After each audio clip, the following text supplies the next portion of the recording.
Hello বন্ধুরা, welcome back to my channel. আজ আমি তোমাদের সঙ্গে শেয়ার করব কিভাবে হোমমেড সেরেলাক তৈরি করা হয়। দেখুন, প্রথমে আমি 1 কাপ পরিমাণ মতো চাল নিয়ে নিয়েছি, সেদ্ধ চাল। এরপর 1 কাপ মতো মসুরির ডাল, 1 কাপ মতো মটর ডাল এবং 1 কাপ মতো মুগ ডাল নিয়ে নিয়েছি। এরপর আমি চালগুলোকে ভালোভাবে ধুয়ে নিয়েছি, কারণ চালের মধ্যে অনেক রকম পাউডার মেশানো থাকে এবং বাচ্চাদের সেগুলো খাওয়ানো তো উচিত না। তাই ভালোভাবে ধুয়ে নিয়েছি। আপনি দেখতেই পাচ্ছেন, দেখুন কতটা নোংরা।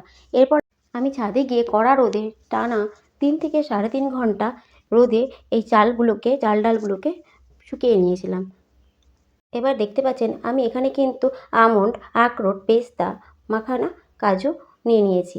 এবার একটি গ্যাস জেলে কড়াই বসিয়ে অল্প আঁচে কিন্তু আমি মাখানাটা ভেজে নেব। আমি কিন্তু মাখানাটা আলাদাই ভেজে নিয়েছি, একসঙ্গে ভেজে নিইনি। এরপরে আমি চাল ডালগুলো মিক্সড করা আর এর মধ্যে আমি দিয়ে দিয়েছিলাম ওটস। এগুলো একসঙ্গে ভেজে নেব। তারপরে আমি এই বাদামগুলো একসঙ্গে ভেজে নেব। আমার কিন্তু সবগুলো ভাজা হয়ে গেছে। এবার আপনারা স্ক্রিনে দেখতেই পাচ্ছেন যে আমি সব কিছু মিক্সার গ্রাইন্ডার দিয়ে ভালো করে মিক্সড করে নিয়ে নিয়েছি। আমার মনে হয় বাজার থেকে কেনা সেরেলাকের থেকে আমরা যদি বাড়িতে এইভাবে সেরেলাক তৈরি করি তাহলে ভালো হবে। যাই হোক, এবার আমি চালনা দিয়ে ভালো করে আমি চেলে নিয়েছি। এবার একটি কাচের কন্টেনারের মধ্যে ভরে ভালো করে কৌটোটা আটকে দিয়েছি, যাতে কোনো রকম হাওয়া বাতাস না লাগে।